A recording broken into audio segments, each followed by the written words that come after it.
معاشرے میں پھیلی برائیاں مستحکم ہو کر ہر خو میں شامل ہو گئی ہیں۔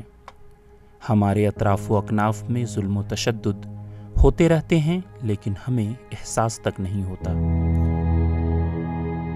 مقصد ہے کہ ہم لوگوں کو اس چیز کے بارے میں اویئر کریں کہ ہمارے سوسائٹی میں کیا چل رہا ہے۔ کئی بار ایسا ہوتا ہے کہ کچھ گناہ ہو جاتا ہے لیکن کچھ لوگوں کو سمجھ میں نہیں آتا۔ ہیومن رائٹس ٹاپک کے اندر موب لنچنگ ایک سب ٹاپک ہے، اس کو ہم لوگ نے سلیکٹ کیا ہے، اور اس خاص طور سے ہم سوسائٹی کو یہ بتانا چاہتے ہیں کہ آپ دیکھیے یہاں پر موب لنچنگ ہے کیا؟ ایکچولی میں بہت سارے لوگوں کو لنچنگ کا میننگ ہی نہیں پتا ہے۔ لنچنگ کا مطلب گناہگار نہیں ہوتے وہ، یا ان پر کچھ لوگوں کی نظر رہتی ہے جس کا اٹیک کرتے، اور ضروری نہیں ہے کہ وہ ہندو ہو یا مسلمان ہو۔ یہ طلباء ان برائیوں کو بروئے کار لانے کی کوشش میں منہمک ہیں جن سے ہمارا حال اور بچوں کا مستقبل تباہ و برباد ہو رہا ہے۔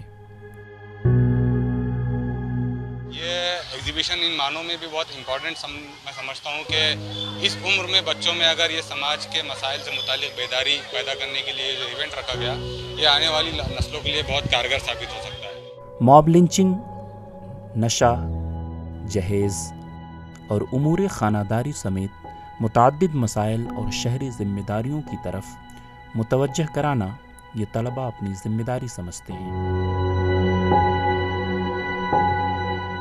Nowadays, people are going on the prohibited path for the sake of earning, living outwardly. It seems they are living happy life, but in reality, they are buying the fire of hell.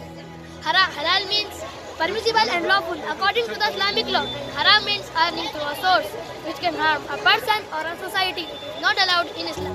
والدین کو اس بات پہ غور کرنے کی ضرورت ہے کہ کیا صرف کتابوں سے بچوں کی تربیت ممکن ہے یا پھر کچھ اور۔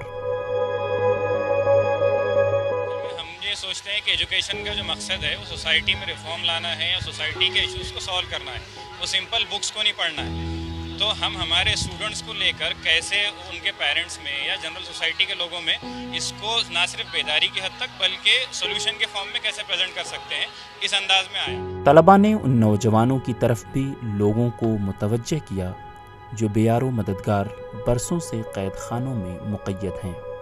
اب دیکھنا یہ ہے کہ ان معصوموں کی محنت کتنے بے قصوروں کے آنسو پوچھ پاتی ہے۔